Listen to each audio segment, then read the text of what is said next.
Hi friends, welcome to தங்க கணிதம். இன்னைக்கு இந்த வீடியோவில் நாம் என்ன பார்க்க போகிறோம் அப்படின்னா, அக்டோபர் 2 அன்னைக்கு கவர்மெண்ட் ஹாலிடே.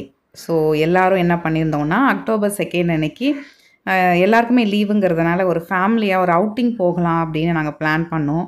சரி, எங்கே போகலாம் அப்படின்னு டிஸ்கஸ் பண்ணுறப்போ தான் எனக்கு ஒன்று தோணுச்சு. என்னென்னா, என்னோடய ஃபேவரட்டான ஒரு கோவில், எனக்கு ரொம்ப பிடிச்ச ஒரு கோவில்.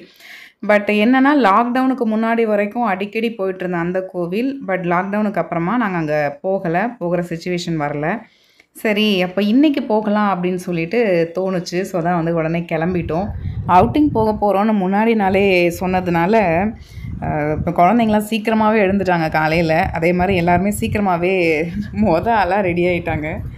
நான் என்ன பண்ணேன், அன்றைக்கி காலையில் ஃபஸ்ட்டு சமையலை முடிச்சிடலாம் அப்படின்னு சொல்லிட்டு இட்லி அவிச்சிட்டு கொத்தமல்லி புதினா துவையல் பண்ணிட்டேன். இந்த துவையல் கொஞ்சம் நிறையவே செஞ்சுட்டேன், ஏன்னா 2 வேளைக்கும் சேர்த்து செஞ்சாச்சு. மதியானத்துக்கு பார்த்திங்கன்னா லெமன் ரைஸ் வந்து செஞ்சுட்டேன். ஸோ அதனால் என்ன பண்ணிட்டோம், காலையில் எல்லாம் வீட்லேயே சீக்கிரமாகவே சாப்பிட்டுட்டோம். எல்லோரும் இட்லியும் கொத்தமல்லி புதினா வச்சு சாப்பிட்டுட்டு மதியானத்துக்கு லெமன் ரைஸும் துவையலையும் வந்து பேக் பண்ணி எடுத்துக்கிட்டு கிளம்பிட்டோம். இப்போ பார்த்திங்கன்னா, ஃபஸ்ட்டு போகிற வழியில் மெயின் ரோட்டில் போயிட்டே இருந்தது. ஸோ அங்கே நிறைய ஃபஸ்ட்டு பில்டிங் அந்த மாதிரிலாம் இருந்துகிட்டு இருந்தது. ஸோ அதுக்கப்புறம் பார்த்திங்கன்னா கொஞ்சம் ஊருக்குள்ளே அப்படியே போக ஆரம்பிச்சிது. அந்த இடம் பார்த்திங்கன்னா ரொம்பவே அழகாக இருந்தது. ஏன்னா நிறைய வயல்வெளிகள், நிறைய மரங்கள் அந்த மாதிரிலாம் இருந்துகிட்டு இருந்தது. ஸோ பார்க்குறதுக்கு வந்து ரொம்பவே அழகாக இருந்தது. இதுக்கப்புறம் உங்களுக்கு வரும், நீங்களும் வந்து அதை பார்க்கலாம். இப்போ நம்ம இவ்வளோ சொல்கிறேனே, அப்போ எங்கேம்மா போகிறீங்க அப்படின்னா ஒன்றும் இல்லைங்க. இது வந்து ஆண்டார் குப்பம் அப்படின்னு ஒரு இடம் இருக்குது. இது வந்து பார்த்திங்கன்னா ரெட் ஹில்ஸ் தாண்டி, அதாவது சென்னை ரெட் ஹில்ஸ் தாண்டி தச்சூர் கூட்டோடுன்னு ஒரு இடம் வரும். அதிலேருந்து உள்ளே போகும் இந்த ரோடு. அது பொன்னேரி இருக்கு இல்லையா, அது போகிற ரோட்டில் இருக்குது ஆண்டார் குப்பம். இந்த கோவில் பார்த்திங்கன்னா ரொம்ப ரொம்ப சின்ன வயசில் என்ன சொல்லலாம், நான் ஃபஸ்ட் ஸ்டாண்டர்ட் படிக்கும்போதுலேருந்து இந்த கோயிலுக்கு நாங்கள் ரெகுலராக போயிட்டுருக்கோம். அப்போ வந்து என்னை எங்கள் அப்பா தான் வந்து கூட்டிகிட்டு போவாங்க. அங்கே அதுக்கு கொஞ்சம் தூரம் தள்ளி புதுவாயல் அப்படிங்கிற ஒரு வில்லேஜில் நாங்கள் ஃபஸ்ட்டு இருந்தோம். 5th ஸ்டாண்டர்ட் வரைக்கும் அந்த வில்லேஜில் தான் படித்தேன். அப்போ பார்த்திங்கன்னா கிருத்திகைக்கு வந்து எங்கள் அப்பா வந்து என்னை கூட்டிகிட்டு போவாங்க அந்த கோவிலுக்கு. சைக்கிளில் வச்சு என்னை கூட்டிகிட்டு போவாங்க. கூட்டிகிட்டு போகும்போது அங்கே ஒவ்வொரு வாட்டியும் எங்கள் அப்பா சொல்லுவார், நல்லா சாமியை வேண்டிக்கோ, நான் அப்போ தான் நல்லா படிப்போம் அப்படின்ட்டு. இது எதுக்கு சொல்ல வரேன்னா, இப்போ அதே மாதிரி ஏன் குழந்தைங்கள கூட்டிகிட்டு போயிட்டாங்க, நான் இதே வார்த்தை தான் நான் சொன்னேன். ஸோ இதுதான் அந்த கோவில். பாருங்கள், என்ட்ரன்ஸ் இப்போ நல்லா அழகாக எடுத்து கட்டியிருக்காங்க. இது வந்து பார்த்திங்கன்னா ஒரு முருகர் கோவில். இந்த முருகருடைய சிலை வந்து ரொம்ப நல்லா அழகாக பெருசாக இருக்கும். உண்மையிலே திருச்செந்தூரில் வந்து எப்படி தத்ரூபமாக இருக்குமோ அதே மாதிரி இங்கேயும் வந்து முருகரோட சிலை ரொம்ப அழகாக வந்து வடிவமைச்சிருக்காங்க. ரொம்ப தத்ரூபமாக இருக்கும். இந்த கோயிலோட என்ட்ரன்ஸ்க்கு உள்ளே தான் இப்போ நம்ம போயிட்டுருக்குறோம். பாருங்கள், இதுதான் வந்து தலைவாசல். இதுக்கு உள்ளே வந்து பார்த்திங்கன்னா அழகாக கொடிமரம் இருக்குது. இங்கே வந்து ஃபஸ்ட்டு நம்ம கும்பிட்டுட்டு இப்போ உள்ளே போயிட்டுருக்கோம். இந்த கொடிமரம் தெரியுது பார்த்திங்களா, இது வந்து அதனுடைய கோபுரம், மெயினான கோபுரம். இந்த ஃபஸ்ட்டு என்ட்ரன்ஸில் வர கோபுரம். ஸோ அதை வந்து நம்ம கும்பிட்டுட்டு இப்போது உள்ளே வந்து போகிறோம். இந்த கொடிமரத்துலேருந்து நம்ம லெஃப்ட் சைடு உள்ளே போகிறோம்.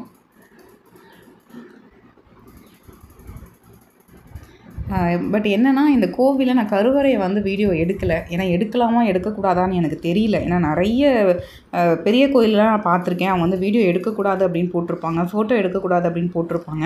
அதனால் அவங்களுக்குள்ள ஒரு நம்பிக்கை இருக்கலாம். அதனால் அந்த நம்பிக்கையை நம்ம மாற்றக்கூடாது. ஸோ அதனால் உள்ளே வந்து நான் ஃபோட்டோ வீடியோ எடுக்கலை, வெளியில் மட்டும் எடுத்திருக்கேன். ஓகேங்களா, மூலஸ்தானத்தில் இருக்கிற கடவுளை நான் எங்கேயுமே எடுக்கலை.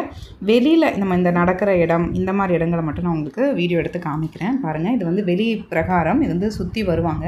ஸோ இந்த இடம், இதில் ஃபஸ்ட்டு வந்து பார்த்திங்கன்னா பிள்ளையார் இருப்பார். அதுக்கப்புறமா தான் வந்து முருகருடைய மூலஸ்தானம் இருக்கும். அதுக்கு பக்கத்தில் பார்த்திங்கன்னா சிவன் இருப்பார். அதுக்கப்புறம் வந்து காசி விசாலாட்சுமி அம்மாவுடைய சிலை அங்கே இருக்கும். அதுக்கப்புறம் வந்து முருகர் இருப்பாங்க. அதுக்கப்புறம் பார்த்திங்கன்னா நடராஜருடைய சிலை இருக்கும். அதே மாதிரி இந்த பிரகாரத்தில் நம்ம இப்போ நடந்து வந்து பார்த்துட்ருக்கோம்ல, இதில் வந்து ஃபஸ்ட்டு பார்த்திங்கன்னா அகைன் ஒரு பிள்ளையாரோட சிலை இருக்குது. அதுக்கப்புறம் பார்த்திங்கன்னா தட்சிணாமூர்த்தி அந்த சாமியோட சிலை இருக்கும். அதுக்கப்புறம் வந்து துர்க்கை அம்மன், சண்டிகேஸ்வரர், ஸோ இந்த மாதிரி எல்லா தெய்வங்களுடைய சிலைகளும் வந்து சைடில் வந்து வடிவமைச்சிருக்காங்க. உண்மையிலே ரொம்ப நல்லா அழகாக வடிவமைச்சிருக்காங்க. பார்க்குறதுக்கு ரொம்ப நல்லாயிருக்கு, மனசுக்கு நிம்மதியாக இருக்குது. ஸோ எல்லா சாமியும் வந்து கும்பிட்டுட்டு அதுக்கப்புறம் அப்படியே வந்துட்டுருக்கோம். அந்த பிரகாரத்தை சுற்றி வந்துட்டுருக்கோம். நான் ஆல்ரெடி உள்ளெல்லாம் போய் கும்பிட்டுட்டு வந்துட்டேன். கும்பிட்டு வந்ததுக்கப்புறமா தான் உங்களுக்கு வெளிப்பிரகாரம் உங்களுக்கு வீடியோ எடுத்து காமிக்கிறேன். இப்போ இங்கே பாருங்கள், இங்கே வந்து பார்த்திங்கன்னா தெரியும், ஒரு குட்டி தேர் எவ்வளோ அழகாக இருக்குது பாருங்கள். நல்ல ஒரு கோல்டன் கலரில் இருக்குது, சூப்பராக இருக்குது. ஸோ விழா காலங்களில் அதில் தான் வச்சு இந்த தேரில் வந்து வச்சு தெருவில் வலம் வருவாங்கன்னு நினைக்கிறேன். ஸோ அதுதான் அந்த தேர் தான் அது. இங்கே என் பொண்ணு விளையாண்டுட்ருக்கா இதில். அவளுக்கு ரொம்ப சந்தோஷம் இங்கே வந்ததில். அதுக்கப்புறம் இங்கே வந்து மரம் இருக்குது. பொதுவாகவே பார்த்திங்கன்னா எல்லா கோயில்லையுமே வந்து தலை விருட்சம் அப்படின்னு சொல்லிட்டு ஒரு மரம் இருக்கும் கண்டிப்பாக. மேபி அந்த மரத்தினுடைய தேவையை வந்து மக்களுக்கு தெரியப்படுத்துக்கிறதுக்காக தான் இது மாதிரி வச்சுருக்காங்களோ என்னன்னு எனக்கு அடிக்கடி தோணும். ஸோ அதே மாதிரி இந்த கோயிலையும் பார்த்திங்கன்னா ஒரு மரம் இருக்குது. இந்த மரத்துலேருந்து கொஞ்சம் தூரம் தள்ளி பார்த்திங்கன்னா நவக்கிரகங்களுடைய சிலைகள் வந்து இருக்குது. நாங்கள் அங்கேயே வந்து சாமி கும்பிட்டோம், நல்லபடியாக சுற்றியும் வந்தோம். பட் என்னென்னா அதை வந்து நான் வீடியோ எடுக்க மறந்துட்டேன். ஏற்கனவே சொன்ன மாதிரி உள்ள சிலைகள்லாம் எடுக்கிறது இல்லை, பட் வெளியில் எடுக்கலாம்னு நினச்சிட்டு இருந்தேன். பட் அதை மறந்துட்டேன். ஸோ அதனால் அது என்னால் காமிக்க முடியல. அதுக்கப்புறம் இங்கே பாருங்கள், இந்த மேலே வந்து பார்த்திங்கன்னா பின்னாடி அந்த கோபுரம் வந்து இப்போ நான் உங்களுக்கு காமிக்கிறேன் பாருங்கள். எவ்வளோ அழகாக இருக்குது பாருங்கள். அவ்வளோ அழகாக வடிவமைச்சிருக்காங்க. கோபுரம்னா சின்ன கோபுரம் தான், ஆனால் அதனுடைய வடிவமைப்பு வந்து ரொம்ப ரொம்ப அழகாக. அப்புறம் இதுதான் வந்து பார்த்திங்கன்னா நம்ம பக்தர்கள்லாம் வராங்க இல்லையா, அவங்களுடைய வண்டிகளை வந்து பார்க் பண்ணி வைக்கிறதுக்காக கோயில் நிர்வாகம் சார்பில் ஒதுக்கீடு பண்ணியிருக்காங்க. ஸோ இங்கே தான் எங்களோட காரையும் நாங்கள் பார்க் பண்ணியிருந்தோம். இங்கேயே வந்து பார்த்திங்கன்னா ரெஸ்ட் ரூம் வந்து கட்டி விட்டுருக்காங்க. ஸோ யூஸ் பண்ணிக்கலாம், பக்தர்கள்லாம் யூஸ் பண்ணிக்கிற மாதிரி இருக்குது. இந்த தெரு பார்த்திங்களா, இது வழியாக தான் போச்சு. ஓகேங்களா, இங்கே ஒரு எல் ஷேப்பில் இங்கே ஸ்ட்ரெயிட்டாக போய்ட்டு அதுக்கப்புறம் திரும்புகிற மாதிரி இருந்தது. ஸோ அவ்வளோதாங்க. எப்படியோ நல்லபடியாக வேண்டுதெல்லாம் முடிச்சுட்டு நாங்கள் ரிட்டன் வந்துட்டுருந்தோம். ரிட்டன் வரும்போது பார்த்திங்கன்னா பக்கத்தில் இருக்க ஒரு 2-3 கிராமங்கள் அப்படியே சுற்றி பார்த்துட்டு வந்தோம். ஏன்னா நல்லா வயல்வெளிகள்லாம் ரொம்ப அழகாக இருந்தனால அதெல்லாம் பார்த்துட்டு அப்புறமா நல்ல ஒரு மரத்தடியாக பார்த்து அந்த இடத்துல உட்காந்துட்டு நல்லா எல்லோரும் ஒன்றா உட்காந்து சாப்பிட்டோம். நல்ல ஒரு அனுபவமாக இருந்துச்சு. ஏன்னா வீட்டில் செஞ்ச சாப்பாடு தான் இருந்தாலும் அங்கே உட்காந்து சாப்பிடும்போது அது இன்னும் அந்த சாப்பாடு வந்து ரொம்ப ஸ்பெஷலாக தெரிஞ்சுது. எல்லாம் சந்தோஷமாக சாப்பிட்டுட்டு அங்கேருந்து நாங்கள் வீட்டுக்கு வந்து கிளம்பிட்டோம். ஸோ ரொம்ப நல்லா இருந்துச்சு. ஃபேமிலியோடு போயிட்டு நல்ல ஒரு அவுட்டிங்காக இருந்துச்சு. ஸோ எல்லாத்தையும் முடிச்சுட்டு எல்லோரும் நல்லபடியாக தரிசனத்தையும் முடிச்சுட்டு நல்லபடியாக வீட்டுக்கு வந்து சேர்ந்துட்டோம். இப்படித்தான் அன்றைய நாள் வந்து எங்களுக்கு நல்லபடியாக முடிஞ்சுது. ஸோ அவ்வளோதாங்க. இந்த வீடியோ வந்து நம்ம இதோட வந்து ஸ்டாப் பண்ணிக்கலாம். இதுக்கப்புறம் பார்த்திங்கன்னா உங்களுக்கு மேக்ஸ் வீடியோஸ் ஆஸ் யூஷுவல் ரெகுலராக உங்களுக்கு வந்துகிட்டே இருக்கும். ஓகேங்களா, இது வரைக்கும் சேனல் வந்து சப்ஸ்கிரைப் பண்ணாதவங்க ப்ளீஸ் சப்ஸ்கிரைப் பண்ணுங்கள். ஏன்னா வந்து 90% வந்து நீங்கள் சப்ஸ்கிரைப் பண்ணாமல் தான் வீடியோ பார்த்துட்ருக்குறீங்க. பட் நீங்கள் பயப்படவே வேண்டாம். நீங்கள் சப்ஸ்கிரைப் பண்ணுறதுனாலையோ இல்லை இந்த வீடியோக்கு ஒரு லைக் கொடுக்குறதுனாலையோ உங்களுக்கு வந்து எந்த செலவுமே இருக்காது. ஏன்னா சப்ஸ்கிரிப்ஷனும் லைக் பண்ணுறது எல்லாமே வந்து 100% ஃப்ரீ தான். அதனால் நீங்கள் தைரியமாக பண்ணலாம். ஓகேங்களா, சரி அவ்வளோதான். பட் நீங்கள் வந்து சேனலை சப்ஸ்கிரைப் பண்ணுறீங்க இல்லை வீடியோவுக்கு வந்து லைக் பண்ணுறீங்க அப்படின்னா கண்டிப்பாக அது வந்து எனக்கு வந்து பெனிஃபிட்டாக இருக்கும்.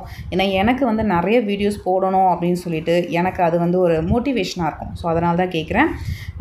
இந்த வீடியோவுக்கு வந்து லைக்கும் கொடுங்க, அதே மாதிரி சேனலையும் வந்து சப்ஸ்கிரைப் பண்ணுங்கள். அதே மாதிரி நீங்கள் வந்து சப்ஸ்கிரைப் பண்ணும்போது அந்த சப்ஸ்கிரைப் பட்டனுக்கு பக்கத்தில் இருக்கிற பெல் ஐக்கானை கிளிக் பண்ணி அதில் ஆளுங்கிற ஆப்ஷனை செட் பண்ணி வச்சிட்டிங்கன்னா நான் எப்போல்லாம் வீடியோ போடுறனோ அப்போல்லாம் உங்களுக்கு இம்மீடியட்டாக உங்களுக்கு வந்து நோட்டிஃபிகேஷனில் வரும். இந்த மாதிரி தங்க கணிதம் சேனல்லேருந்து வீடியோ வந்திருக்கு அப்படின்னு சொல்லிட்டு என்னோடய வீடியோஸ் வந்து உங்களுக்கு ஷோ ஆகி காமிக்கும். ஓகேவா, ஸோ அந்த வீடியோஸ் வந்து மேபி உங்களுக்கு யூஸ்ஃபுல்லாக இருக்கலாம். அதனால் ப்ளீஸ் சேனலை வந்து சப்ஸ்கிரைப் பண்ணிக்கோங்க. ஓகேங்களா, சரி நெக்ஸ்ட்டு வந்து மேக்ஸ் வீடியோவில் நாம் மீட் பண்ணலாம். தேங்க்ஸ் ஃபார் வாட்சிங்.